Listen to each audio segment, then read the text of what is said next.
अच्छा जी, पिछले कुछ लेसन्स के अंदर हम लोगों ने फ़ोटोग्राफ़ी के हवाले से काफ़ी डिटेल में डिस्कशन की।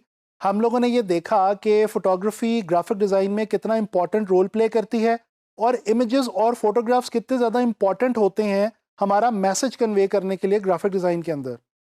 अच्छा, इसी तरह से मैंने आप लोगों को कुछ ऐसी वेबसाइट्स के बारे में भी बताया है, जिनसे आप रॉयल्टी फ्री इमेजेस जो हैं वो बहुत आसानी के साथ डाउनलोड कर सकते हैं और अपने डिज़ाइंस के अंदर इस्तेमाल कर सकते हैं। इस लेसन के अंदर मैं आप लोगों को एक और बहुत इंपॉर्टेंट और छोटी सी टिप देने वाला हूं। इस लेसन में हम लोग ये डिस्कस करने वाले हैं कि हम लोग गूगल से इमेजेस किस तरह से डाउनलोड कर सकते हैं अपने डिज़ाइंस के अंदर इस्तेमाल करने के लिए, और इसके अलावा वो कौन सी इंपॉर्टेंट बातें हैं जिनका हमें पता होना चाहिए जब हम गूगल पे इमेजेस सर्च कर रहे हों। और चलें फिर चलते हैं और देखते हैं कि हमारे पास कौन से टूल्स अवेलेबल हैं गूगल में इमेजेस सर्च करने के लिए। अच्छा देखिए, गूगल के ऊपर जब आप कोई भी इमेज सर्च करने लगते हैं अपने किसी भी डिज़ाइन से रेलेवेंट, तो सबसे पहले जो एक इम्पॉर्टेंट बात है वो है कीवर्ड। जनाब, आप जब भी कोई भी इमेज सर्च कर रहे हैं तो डेफिनेटली आपको अपने टॉपिक से रेलेवेंट इमेजेस चाहिए होते हैं, और रेलेवेंट इमेजेस ढूंढने के लिए आपको उस टॉपिक से रिलेटेड कोई कीवर्ड जो है वो ऐड करना पड़ता है गूगल के ऊपर।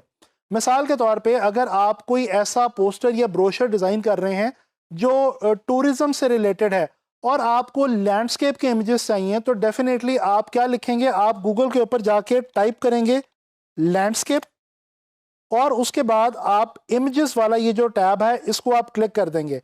अब ये आप देख सकते हैं कि आपके सामने इस वक्त जो है वो लैंडस्केप के हवाले से काफ़ी सारे इमेजेस जो हैं वो आ गए हैं। इसी तरह से अगर किसी स्पेसिफिकली किसी भी कंट्री के लैंडस्केप आपको सर्च करने हैं तो आप यहाँ पे आगे उस कंट्री का नाम भी जो है वो टाइप कर सकते हैं। अच्छा, ये जो कीवर्ड्स हैं इसके हवाले से आप देखें कि यहाँ पे मैंने लैंडस्केप सर्च किया है कीवर्ड के तौर पे, और नीचे कुछ और कीवर्ड्स उसी से रेलेवेंट मेरे पास आ गए हैं, जैसे कि wallpaper, photography, beautiful, painting, garden, etcetera. तो अगर मैं यहाँ पे लैंडस्केप के आगे फॉर एग्जांपल पाकिस्तान टाइप करता हूँ तो ये पाकिस्तान का लैंडस्केप आ गया। और ये देखें कुछ ऐसे हेल्पिंग कीवर्ड्स आ गए नीचे जो कि मुझे सपोर्ट कर रहे हैं मेरा इमेज ढूंढने के लिए, जैसे कि rural, Punjab, Kashmir, north, Swat valley, etcetera. यानी आप इन टैब्स के ऊपर क्लिक करके इसको ओपन करेंगे तो आपको पाकिस्तान के इन खास एरियाज या इन खास चीज़ों के हवाले से लैंडस्केप के इमेजेस जो हैं वो आपको आसानी से मिल जाएंगे। अच्छा, मैं फ़िलहाल यहाँ से पाकिस्तान का वर्ड हटा रहा हूँ और लैंडस्केप के ऊपर ही सर्च कर रहा हूँ। अच्छा जी, जो एक बहुत इंपॉर्टेंट चीज़ है यहाँ पे इमेजेस सर्च करते हुए गूगल पे, वो ये है टूल्स। ये जो टूल्स का बटन है ये हम आम तौर पे इग्नोर कर देते हैं, जबकि ये बहुत ज़्यादा इंपॉर्टेंट है। अच्छा जी, यहाँ पे साइजेस अवेलेबल हैं। सबसे पहली ऑप्शन है साइजेस की, लेकिन साइजेस के ऑप्शंस डिस्कस करने से पहले और ये बाकी चीज़ें डिस्कस करने से पहले मैं आप लोगों को यहाँ पे ये एक सबसे इंपॉर्टेंट जो ऑप्शन है ये बताना चाहता हूँ, और ये है यूजेज राइट्स की। देखें, जब भी आप किसी भी डिज़ाइन के लिए इमेजेस सर्च कर रहे होते हैं, कोशिश करें कि आप वो इमेजेस गूगल से लें जो कि कॉपीराइटेड ना हो, यानी कि आपको इन फ्यूचर उन इमेजेस के हवाले से कोई भी क्लेम ना कर सके कि भाई आपने हमारे इमेजेस क्यों यूज़ किए। तो एक्चुअली होता क्या है, गूगल के ऊपर यहाँ पे डिफरेंट वेबसाइट्स के हवाले से इमेजेस जो हैं वो गूगल का स्पाइडर सर्च करके यहाँ पे हमारे पास थंबनेल्स के तौर पे रख देता है। तो लिहाजा हमारे पास यहाँ पे एक जो ऑप्शन है ये टूल्स के अंदर ये है यूजेज राइट्स की।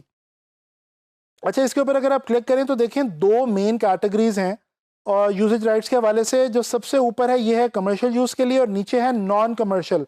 इसके ऊपर कुछ भी नहीं लिखा हुआ, मतलब लिखा हुआ है कि label for reuse with modification, यानी कि ये वो इमेजेस आ जाएंगे जो कि आप मॉडिफाई करके इस्तेमाल कर सकते हैं। ठीक है, इसी तरह से यहाँ पे वो इमेजेस आ जाएंगे जो कि आप मॉडिफाई किए बगैर भी इस्तेमाल कर सकते हैं लेबल फॉर रीयूज में। अच्छा, इसी तरह से label for non commercial use with modification, and again label for non commercial reuse. चाहे आप इसको मॉडिफाई ना करें, आप सिर्फ नॉन कमर्शियली इस इमेज को यूज कर सकते हैं। तो ये दो बेसिक कैटेगरीज हैं, एक कमर्शियल और एक नॉन कमर्शियल। और हमारी कोशिश होनी चाहिए कि हम जो है वो ऐसे इमेजेस यूज करें जिनके ऊपर किसी किस्म के कॉपीराइट्स ना हो। अच्छा जी, यहाँ पे अगर लेबल फॉर रीयूज पे आते हैं तो एक और छोटी सी टिप मैं आपको देता चलूँ। मज़ीद चांसेस अवॉइड करने के लिए कि कहीं आप कोई कॉपीराइटेड इमेज ना यूज़ कर लें अपने डिज़ाइन में, इसके लिए एक छोटी सी टिप ये है कि आप यहाँ से फॉर एग्ज़ाम्पल किसी भी एक इमेज को ओपन करें और उसकी वेबसाइट पे यानी कि एक्चुअल उस सोर्स पे जाएं जहाँ पे वो इमेज जो है वो एक्चुअली अवेलेबल है। तो यहाँ पे ये इमेज है, मैं ओपन करके देखता हूँ तो ये लिखा हुआ है जी फ्री डाउनलोड, यानी कि ये फ्रीली डाउनलोड करने के लिए और इस्तेमाल करने के लिए अवेलेबल है। So I am safe to use this image for my design. तो इस चीज़ को आप लोगों ने कोशिश करनी है फॉलो करें। अच्छा जी, इसी तरह से हमारे पास यहाँ पे कुछ और ऑप्शंस हैं, जैसे कि साइज़ की ऑप्शन है। लार्ज पे मैं क्लिक करता हूँ तो आप लार्ज इमेजेस जो हैं वो सर्च कर सकते हैं। इसी तरह से मज़ीद ऑप्शंस हैं, ये आप खुद से एक्सप्लोर कीजिएगा। मीडियम इमेजेस आप ढूंढ सकते हैं, आइकॉन साइज़ के छोटे इमेजेस आप ढूंढ सकते हैं। लार्जर देन के अंदर एक कैटेगरी दे दी गई है कि इतने साइज़ या इतने मेगापिक्सल से ज़्यादा लार्ज साइज़ के इमेजेस अगर आप सर्च करना चाहते हैं तो आप यहाँ से आके डिफरेंट ऑप्शन हैं, इनको चूज़ करके आप बहुत अच्छी क्वालिटी के, हाई क्वालिटी के इमेजेस जो हैं वो आप यहाँ से ढूंढ सकते हैं। इसी तरह से एग्जैक्टली में आप किसी भी एग्जैक्ट साइज़ के इमेजेस जो हैं वो आप सर्च कर सकते हैं। अच्छा जी, अगर हम आगे चलें तो यहाँ पे देखें कलर की ऑप्शन है, फुल कलर इमेजेस अवेलेबल हैं, इसके अलावा black and white images available हैं। ये देखें ब्लैक एंड वाइट लैंडस्केप आ गया। इसी तरह से किसी ख़ास कलर की डोमिनेशन वाला इमेज अगर आपको चाहिए, जैसे ही मैंने ग्रीन पे क्लिक किया तो यहाँ पे देखें ग्रीन डोमिनेटेड बाय ग्रीन वाले इमेजेस आ गए हैं जिनमें ग्रीन ज़्यादा डोमिनेट कर रहा है। अच्छा जी, इसी तरह से आगे हमारे पास टाइप है। ये टाइप समझाने के लिए मैं यहाँ पे अपना कीवर्ड जो है वो चेंज करता हूँ। दोस्तों यहाँ पे मैं लिखता हूँ मेन शूटिंग। यहाँ पे आप देख सकते हैं कि टाइप के अंदर डिफरेंट ऑप्शंस हैं, यानी अगर आपको सिर्फ फेस वाले इमेजेस चाहिए तो वो भी आप ढूंढ सकते हैं।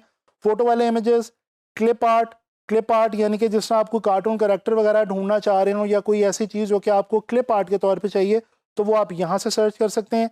इसी तरह लाइन ड्राइंग के अंदर आप कुछ भी ढूंढ सकते हैं, और अगर कोई आपको एनिमेटेड इमेज चाहिए तो वो भी आप यहाँ से आके टाइप वाले पोर्शन में से आप सिलेक्ट कर सकते हैं।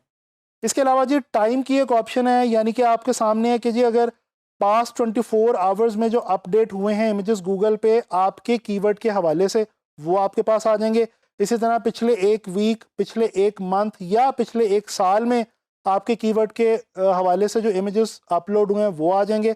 तो ये डिफरेंट टाइम के हवाले से भी ऑप्शंस यहाँ पे दी गई हैं। अच्छा जी, इसी तरह यहाँ पे ये देखें मोर टूल्स है। मोर टूल्स के अंदर शो साइजेस की एक ऑप्शन है। ये क्या करती है कि यहाँ पे इमेजेस की जो थंबनेल्स आपको नज़र आ रहे हैं इनके लेफ्ट बॉटम एरिया में आपको हर इमेज का एक्चुअल साइज नज़र आ जाएगा। तो आपको ढूंढने की ज़रूरत नहीं पड़ेगी कि ये जो इमेज मैं यूज़ करने जा रहा हूँ या ये किस साइज़ का इमेज है। इस तरह से मैं इसको अब क्लियर करता हूँ। तो ये सिंपल टूल का वाली ऑप्शन है जो कि आपने यूज़ करनी है हमेशा गूगल पे इमेजेस को सर्च करते हुए। इस लेसन के अंदर हम लोगों ने लर्न किया है कि हम लोग गूगल के थ्रू किस तरह से एफिशिएंटली इमेजेस को सर्च कर सकते हैं अपने डिज़ाइन के लिए। मैं उम्मीद करता हूं कि ये जो हमने इस लेसन में टिप सीखी है ये आप लोगों के लिए बहुत ज़्यादा आगे चल के काम आएगी और आप लोग इससे फ़ायदा उठाएंगे। अब आप लोगों ने करना ये है कि जब भी आप लोग कोई भी इमेज ढूंढ रहे हो तो आपने गूगल पे इमेजेस सर्च करते हुए इन तमाम ऑप्शंस और इन तमाम बातों का ख्याल रखना है जो मैंने आपको इस लेसन में बताई हैं। इंशाल्लाह ताला आने वाले लेसन में ग्राफिक डिज़ाइन के हवाले से किसी नए कॉन्सेप्ट के साथ मुलाकात होगी।